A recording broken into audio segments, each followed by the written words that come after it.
OKRs. OKRs are one of the key components of a product manager. In case of OKRs, you are really trying to build a execution plan based on what the company's goals are. So in this course, you're going to learn about what are OKRs, how do you actually come and define it, and how do you go about building one for your own.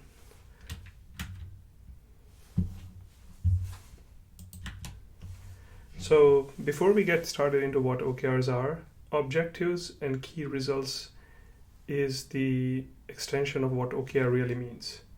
And the way you want to think about OKRs and the aspects of that is really, it solves three purposes. One, it's a plan and measure specific goals of the company. It's a top-down, starting with high-level company goals, and it's done either every 3 months or 6 months. So for example, at Google, it used to be more of a quarterly, but then it has transitioned into a 6-month goal. Now let's take an example of Facebook.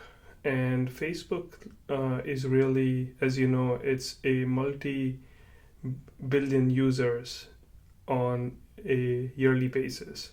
But let's say that to define the OKRs at the company level, Mark Zuckerberg says we need to have about 100% increase in the daily active users.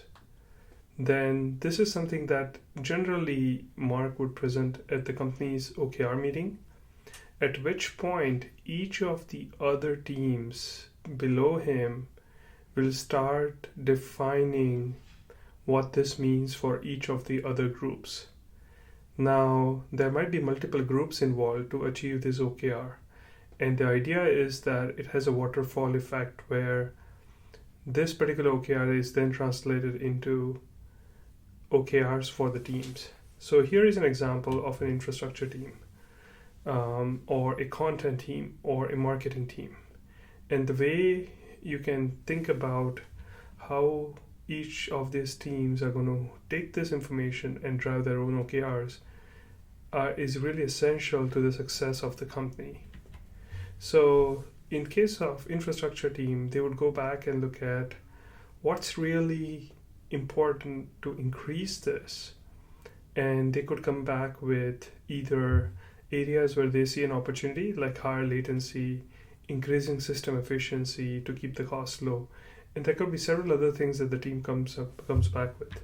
But then, as part of the planning session, they're going to take this information and then try and come up with a very specific objective of the team, which is reduce latency, for example, by 50%.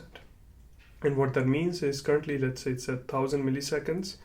They want to reduce the time for the active users when they click on facebook.com to actually receiving all the information by 50%, so 500 milliseconds. And the way they would think about the results is they would say that we will go and identify 3 key areas to reduce latency, increase throughput of data transfers by 100%, and then it would also sometimes include like what kind of hiring they're going to do in that quarter or the next quarter. And once all of this is done, they're going to think about how does this all work out towards the end of the quarter. Now, as an exercise, I want you to do the similar exercise for content team and respond back with your answers.